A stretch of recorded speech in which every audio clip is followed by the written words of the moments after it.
Krystal, what are you taking a look at? Well, guys, liberalism is back, baby. There's been this weird neoliberal triumphalism following Russia's invasion of Ukraine. Western liberal democracies have banded together to predict Putin's war moves, sanction his government, and present a more or less unified front against his illegal actions and atrocities. This response was led by a U.S. president firmly of the neoliberal persuasion, who had bested left populist Bernie Sanders and fake right populist Donald Trump on his way to the White House. Perhaps, analysts posited, all this populist uprising against radical free market neoliberalism, that was all just a flash in the pan. Maybe, in their view, the silver lining of the slaughter in Ukraine would be liberalism getting its swagger back. Well, French voters have joined the conversation to say, not so fast. On Sunday, they went to the polls to choose from a wide array of candidates spanning the entire political spectrum in the first round of their presidential vote. As Daniel Nishanian told us yesterday, the result was both stunning and kind of predictable. The top two vote-getters were incumbent Emmanuel Macron and perennial right-wing candidate Marine Le Pen. Those were exactly the same two top vote-getters as the last French presidential election. But the clearest result of the race was a thorough indictment of the establishment center-left and center-right ideologies, a rebuke of neoliberalism that is just as thorough as any that we have seen. So the center-right candidate of the traditionally powerful Republicans garnered a mere 4.7% of the vote. The center-left candidate of the traditionally powerful socialists garnered a pathetic 1.7% of the vote. Just 10 years ago, these two parties had a near monopoly on power at every single level of government. Now, this rejection upends a lot of liberal triumphalism and Washington talking points, even directly rebuking the conventional wisdom about strengthening Western support for NATO in reaction to Russia's invasion. In fact, New York Times points out that a clear majority of French people just voted for candidates who are broadly anti-NATO and anti-EU. That would include supporters of Le Pen, another far-right candidate Zemmour, and Mélenchon as sort of Bernie-ish type lefty candidate.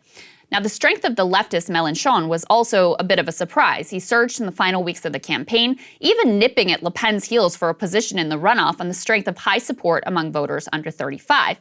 Unfortunately, just as in American politics, these young voters were less likely to show up, giving Le Pen, with her middle-aged base, just enough of a margin to squeak through to the runoff.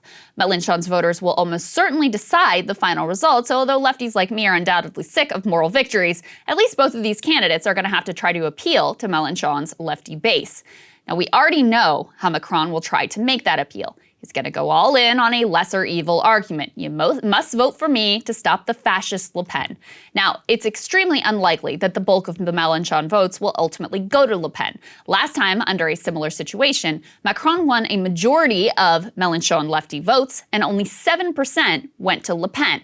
However, a sizable 41% of Mélenchon voters simply stayed home, apparently unimpressed with the lesser evil argument. Now, this antipathy seems to have only increased. Turnout dropped in the first round, and as I mentioned before, that drop was particularly significant among young voters.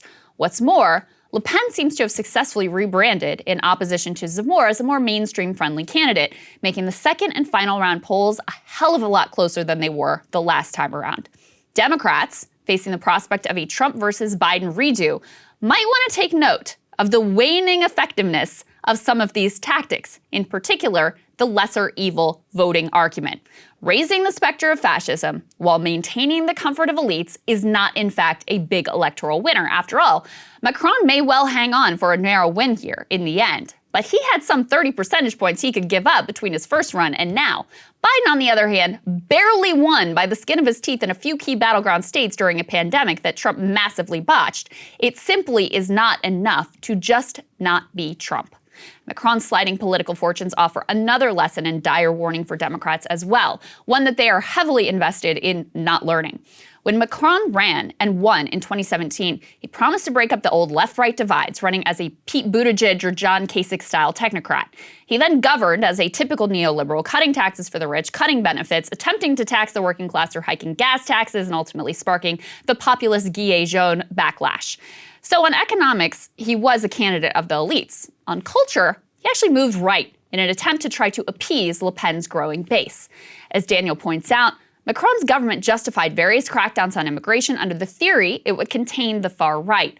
Yesterday, Le Pen got the highest result for a far-right candidate in round one of a presidential race ever. trying to play the rights culture war never works. And that is exactly what Biden and co. are up to right now. Just while I was writing this, I saw Biden giving a speech going out of his way to trash the police reform movement and promising to beef up police state funding. Also, I saw Senator Maggie Hassan debuting new tough on the border messaging.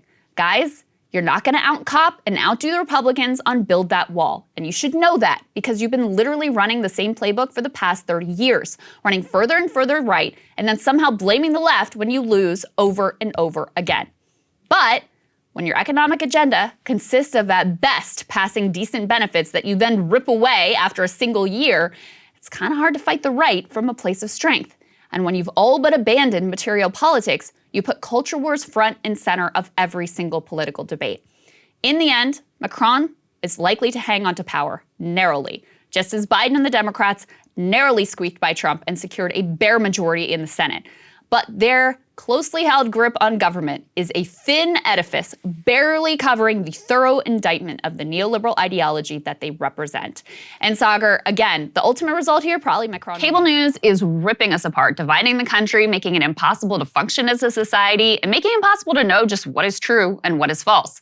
But the good news is they are failing and they know it. That is why we're building something new, a new mainstream, a healthier one, something more trustworthy, something that we are going to need in one of the most pivotal times in American history. We are building up here for the midterms, for the upcoming presidential election, but we need your help. So if you can help us out by becoming a premium member today at breakingpoints.com, we're trying to change America for the better and the entire world. So what are you waiting for, guys? Go to breakingpoints.com and sign up and help us build a new mainstream.